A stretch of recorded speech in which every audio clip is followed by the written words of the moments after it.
life in the club, looking fly with my crew. See you looking at me, tell me what you wanna do. Looking for love. Welcome to another show, another Girl Talk show. We have a new guest, a new presenter with us, Ashmin. Welcome. Hi everyone, good evening.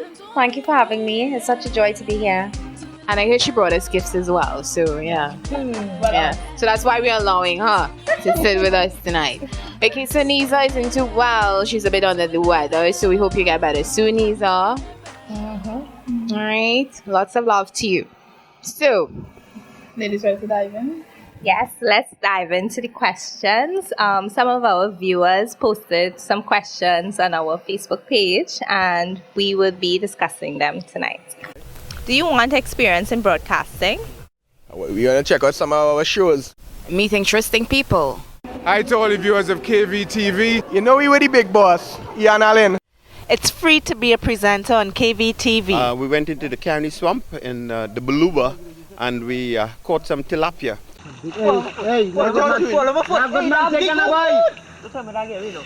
But you don't think Carnival will reach too far now where we could say naked mass? We have that part of it, but there is that part of it, but we still hold on to the traditional part of it. That's just you all, but you think other bands that's something that they should do?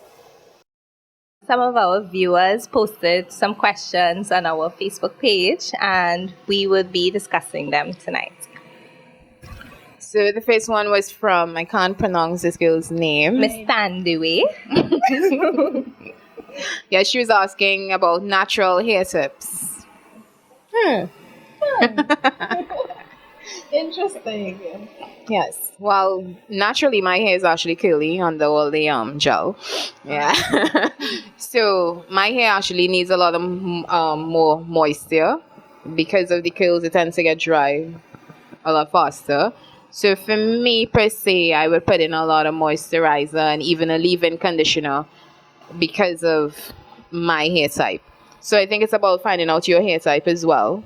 That is one. I think the first tip we could give for natural hair is finding out exactly what type of hair you have, so you know how to go ahead treating it. If your hair tends to get oily really, really fast, if it builds up, fast, or if it gets dry and brittle really fast, so you know exactly what type of products you're looking for. Find out your hair type. My personal tip is cleanliness is close to godliness, so wash, moisturize, and shampoo, moisturize, and shampoo. What's yours? Well, my tips is steam often. Don't use hair accessories that break up your hair. Elastic bands, sharp edge clips. My hair is, often out, and that's why it's so thick. Don't watch it too much. But yeah, take care of your hair, love your hair. If you have relaxed hair, wrap it, if you're using a lot of moisturizer daily, wash your hair every week, or some people more, but not too much to dry it out, but then you don't want to wash it too little so you have build-up, but it's just disgusting, I recommend you all get your hair treated at least once in 2 weeks. I would recommend you purchase organic products and seek a consultant to get some additional information. Yeah, that is good tips. Well, they did say natural here, so there's I guess they'll be staying away from the chemicals and stuff. But even some of the products that you might buy would have chemicals in it. So as Ashmin rightfully said, stay close to organic products for natural hair. Yeah. And the next question. Miss Tandiwe had another question. Hair naturalists or weave wearers, which is best? Yeah. Well, personally for me, I do both. I wear weave or sometimes I do natural. So it basically is how I feel, or I think for me personally, weaves are easier to maintain and than the natural hair for me personally. And then when I wear weaves and stuff, I tend to stay away from the the constant heat and chemical and stuff in the hair, so my natural hair gets time to rest and grow and things like that. So that would be my personal take. It's optional, but I know some people are pro weave, and some people are pro naturalist. I think it do really have to be like if you're on one side, it can't be on the other. I think it could be flexible, but it depends on the person. But I'm not gonna pay thousands of dollars to do my hair regularly. Even if you could wash it, I'm not paying how much? $2,000 for 4 bundles. You know, even if you could wash it and wash it and wash it, that is ridiculous.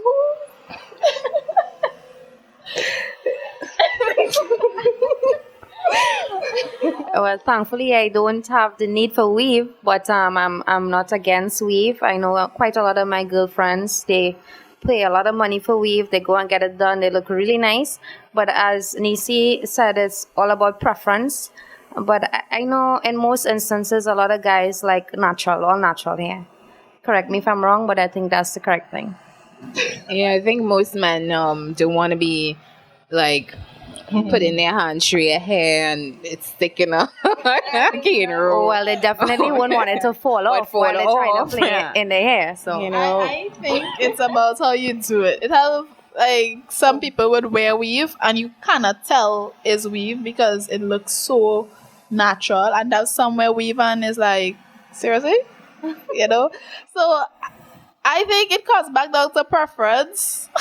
But it have guys that would like how they would say, okay, they like a natural girl, but at the end of the day, they like to feel through something, and not everybody 40 days when they feel through, So I think it's just about if you do wear weave, it should at least look like you shouldn't be transformed overnight by a hairdo.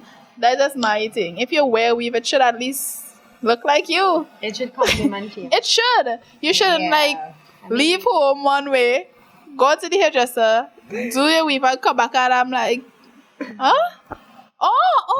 No, it should look like you. It should look as natural as possible. So natural weave. It should compliment you and you should be getting your money's worth. Yeah. Not every style at fashion would take you. Some things look good on other people and you might find it look good and you go on and try it and it then suits you. The hairdresser won't tell you that. They're just glad you're paying. And then people have been wearing, extensions, wigs, weaves since the 80s, I was reading this book, yes, I read old books, and this a Leo Tolstoy book, and this father, he was at this ball and he hugged his daughter and he touched her hair and he was saying how he's so disgusted by his daughter wearing this dead woman's hair. So back then, they wore dead people's hair. So, we've evolved, 6 years ago, people were wearing synthetic. Now everybody's wearing all these human hair from all these. Yeah, it even had a joke circulating. What is Malaysia? Asian, and I try to keep away it from had a joke circulating on Facebook. And at first I was offended, but then I laughed, saying that in like this day and age, most people who wear weave, they could get away with murder because if they find a hair at the scene of the crime and they're tracing it back to somebody in India or Brazil. Funny. So now you can see why I was vexed at first. But then it's funny. So Okay, so this other question was actually from one of the girls sitting on the couch now. Hint, hint. What is the meaning of stush? I know they say if you're not stush, what? If you're stush, me not like you. If you can't mash ants, me not like you. Stupid song. I like that song. Well, I like conscience. It actually sounds good. Yeah, on ahead, of course. Yeah, I never really quite understand half the things you say. But okay, back to the question. What is the definition of stush, ladies? Ashmin? A stush is referred to as someone who is, a little to some extent uptight, who has a lot in society, and a bit classy, a little more up there. Mm-hmm. That to me and others is referred to as what they call stush. I am referred to as stush sometimes, but I tell people they don't really take the time to get to know me because I can be crazy as hell sometimes. Not necessarily stush, so that'll be my opinion on stush. But who uses that word stush and who do they what type of people that they describe, you know? From my personal experience, because I've been called stush, and at first it used to bother me, but now I give it a positive spin because I realize that the people who doing the calling, you know, are people that, for you to call me that and not class me in your bracket, it's a compliment. So it's not a problem for me being called stush, because I believe being stush is just having standards. That's how I see it. right. Being stush is just having standards. Some might call it uppity, some might be classy, some might, you know, feel it day. But it's just about having that self-confidence and having standards. And as I said before, the people who normally use the term quote unquote are more of those of should I say, I don't want to say ghetto, but Oh, the ghetto. Maybe you know, lesser class. yeah, and not no, I won't say lesser, but they tend to be more on the don't care, whatever, you know, that kind of mindset. So they will look at people who are a little put together or have ambition or going somewhere in life and use stush because you want betterment for yourself. So I don't really see it as a bad thing. What's your definition of stush? Well said. I think for some persons it's the way you speak, because there's this guy called Eric, right? He thinks that I speak a particular way. So he's like, you're so stush, you're so posh, you're so this. And I'm like, no, I'm not. You know? But that's just me, you know. I think it has a lot to do with your foundation. I think growing up as children and so forth. I went to a private school and I was like one of the only black children, and I remember them like looking down on me and, you know, that kind of thing. So it depends on like how you were associated, I think, growing up and so forth. But in terms of being persons from a lesser class, I wouldn't say that I would want to call anybody less. I would say less. But I think persons who have no direction, all right, and persons who probably don't understand or the importance of being at a certain level or standard per se. More about carrying about yourself in a certain way, you know, because people who call people stush, I know people might say, oh, you know, why is she so standoffish, you know, why is she not, you know, why is she not looking like she having a good time? She's tush, you I know? think they broaden it and they start to use it out of context, and it's more in the female, you know, circle, because guys will call guys tush. No, that's incorrect. A lot of guys Guys call- refer to, especially when they can't get their attention, she's tush boy, you know? No, but I mean, like, they call females stush, but you won't hear like a guy calling a next guy stush. So it's more of a female, you know, title that they, and now everything is, once it's out of a certain box, it's stush. So I don't know. I think we're using the word out of context, and stush doesn't necessarily have to be a bad thing. I personally don't think it is. When people call me stush, I feel complimented. You say thank you. Yeah, I actually feel really, really good, because it just means that you see something, you know, in me that is not general. It's not the general public, you know. So it's a good thing for me personally. So the next question was from Eric, our camera guy, our producer, KVTV owner.